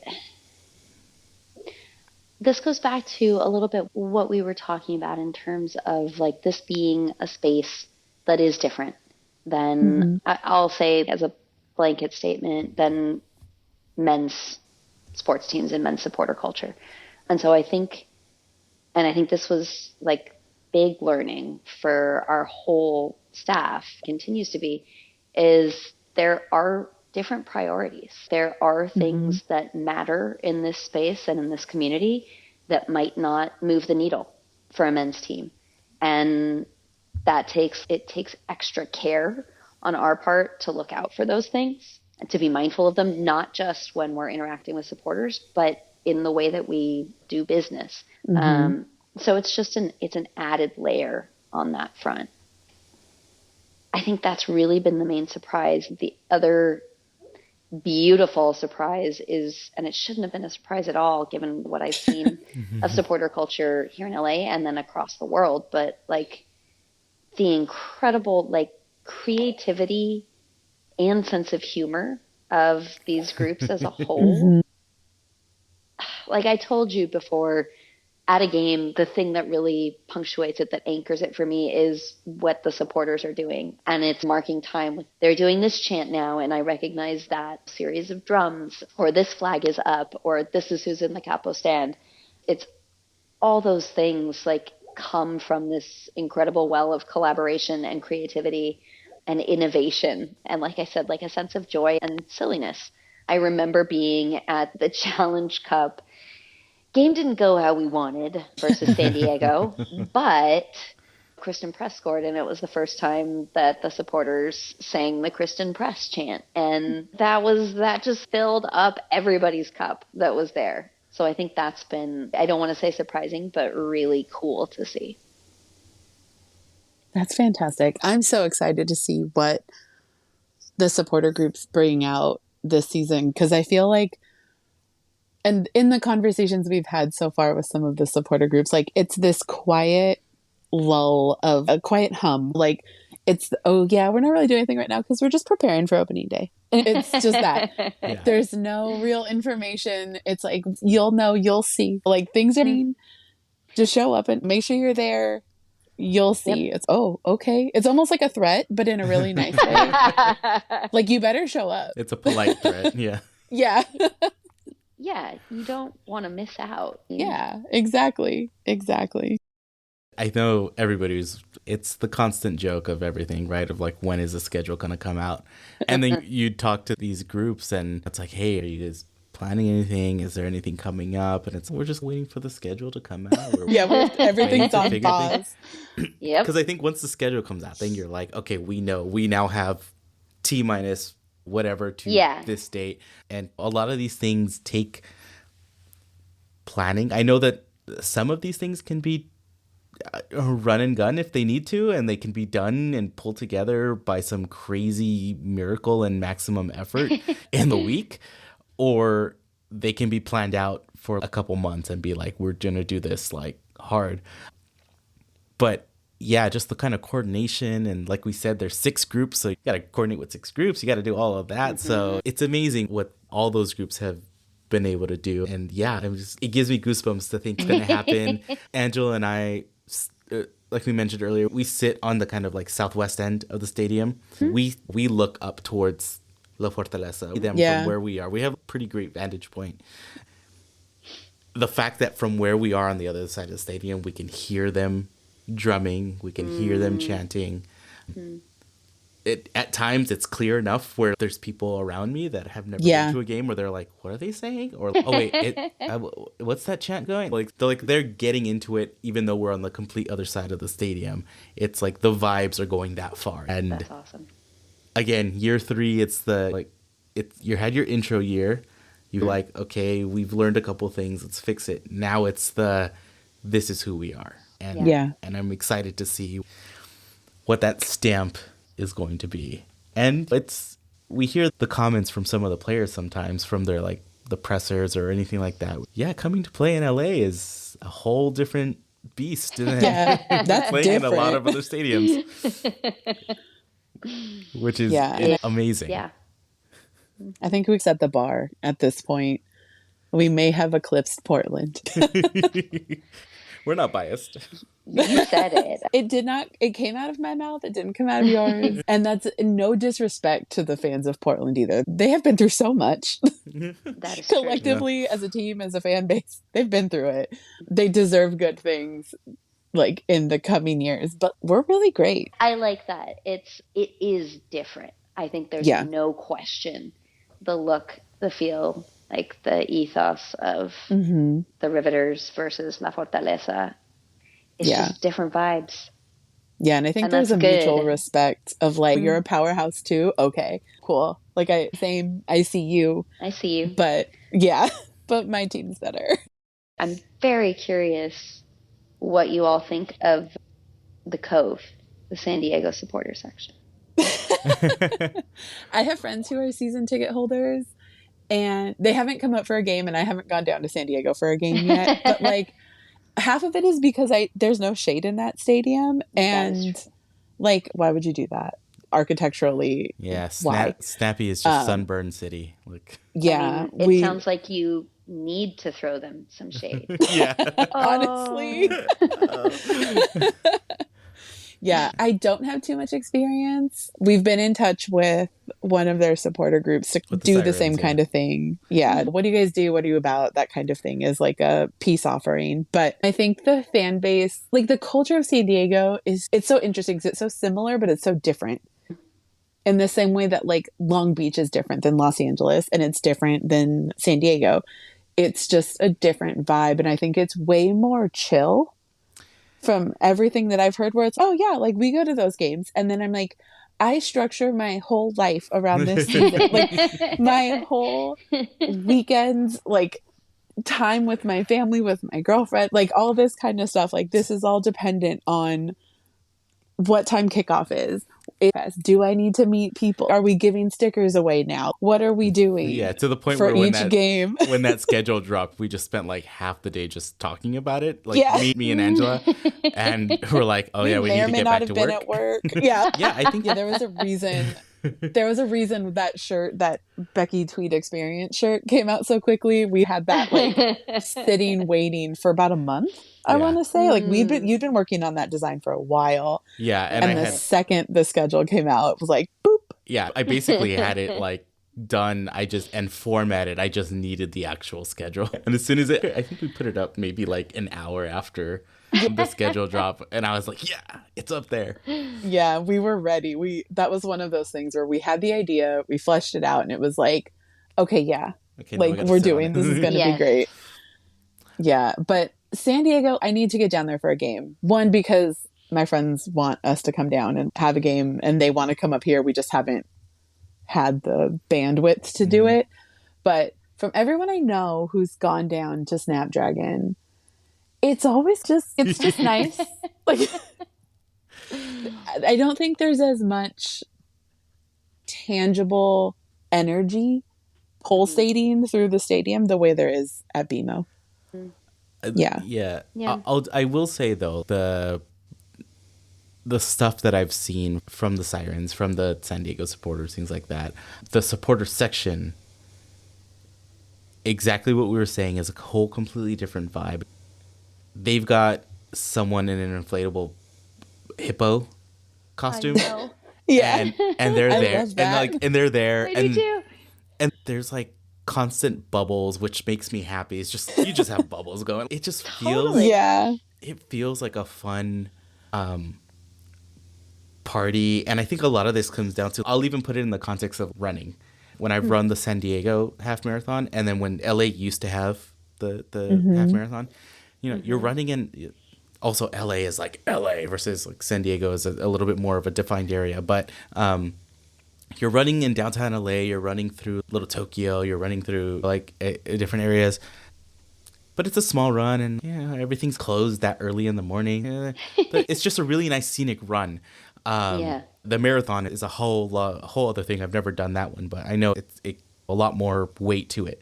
But then the San Diego half marathon, which is one of the like longest running, the marathon and half marathon run that they have down there. I was running, and at one point you're running through this neighborhood, and everybody that lives there came out, and they've got lawn chairs. They're just chilling. They're essentially tailgating the run. Totally.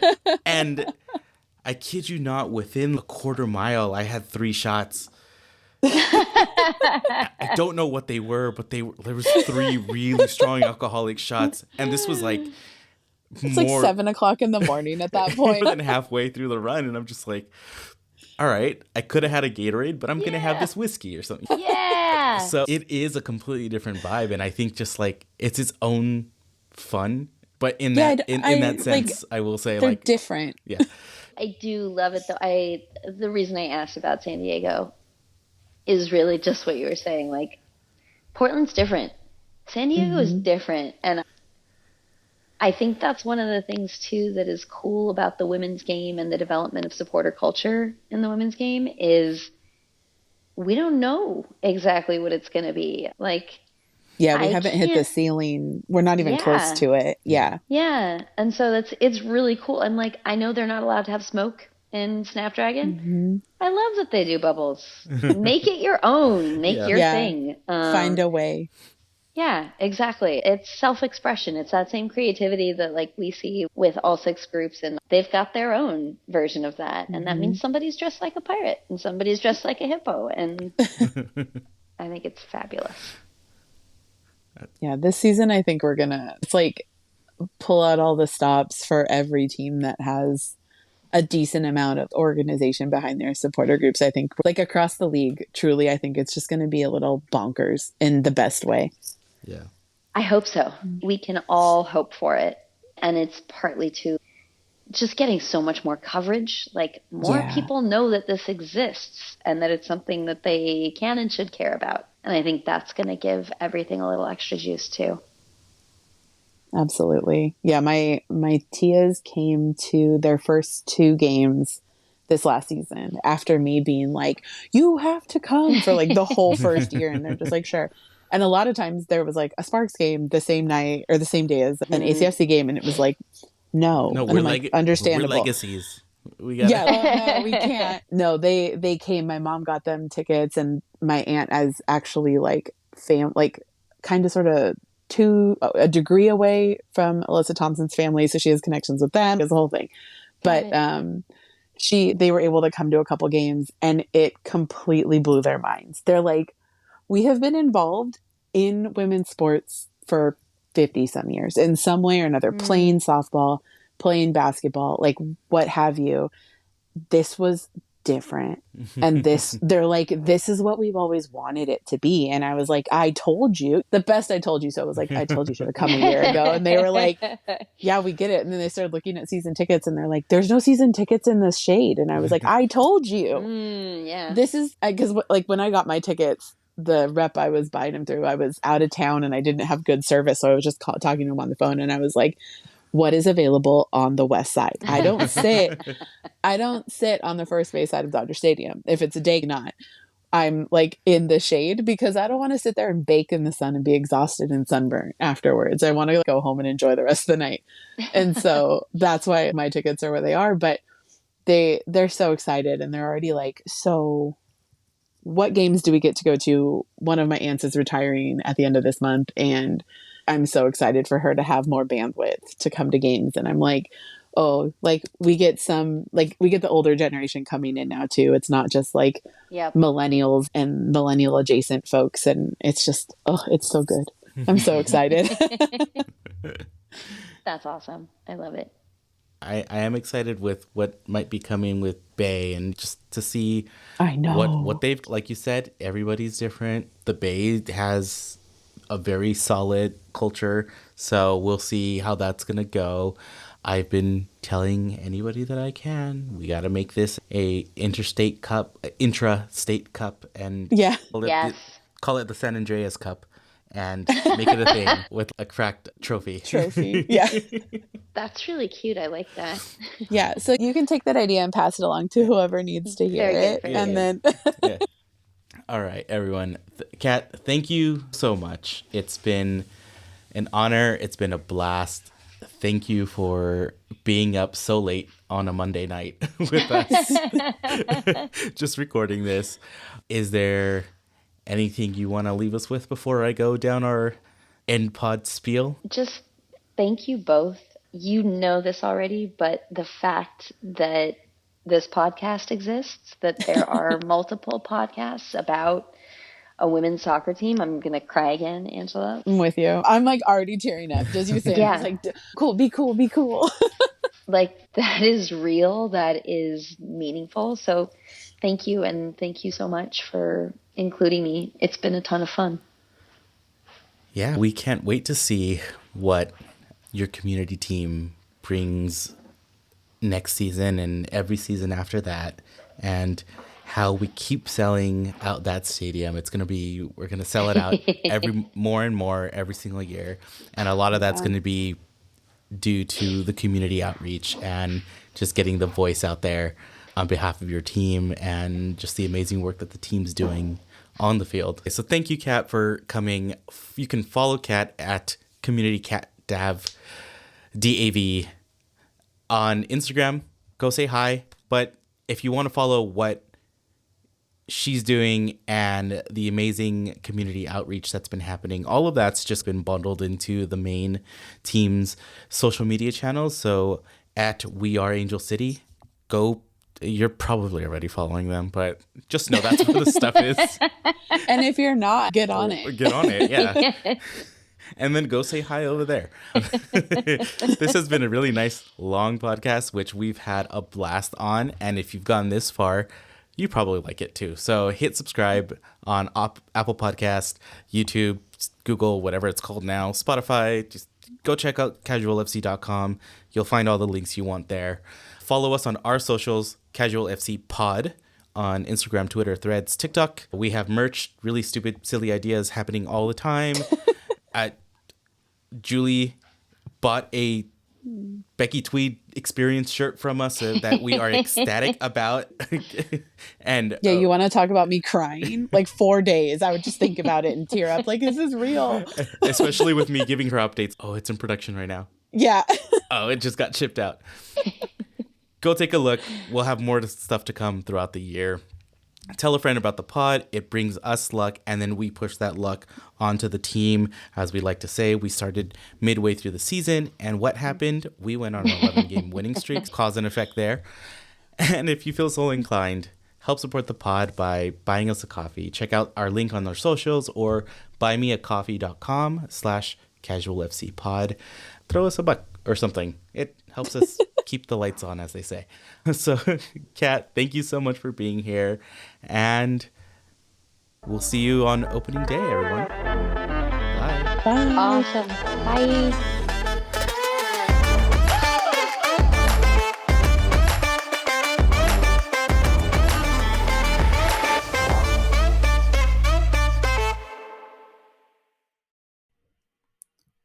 Hi, listeners. We wanted to take a moment to tell you about another podcast from Evergreen Podcasts and Sound Talent Media called Pit Lane Parlay. Pit Lane Parlay is the go-to podcast for IndyCar and motorsports-related news. Each episode, we discuss things like our favorite drivers, news clips from the last week, and generally giving each other a hard time about predictions we've made in the past and or life stories that have come up recently. We really have a lot of fun with it and really enjoy each other's company, and we hope you can come join us too. Join Pit Lane Parlay by following us on your favorite podcast today.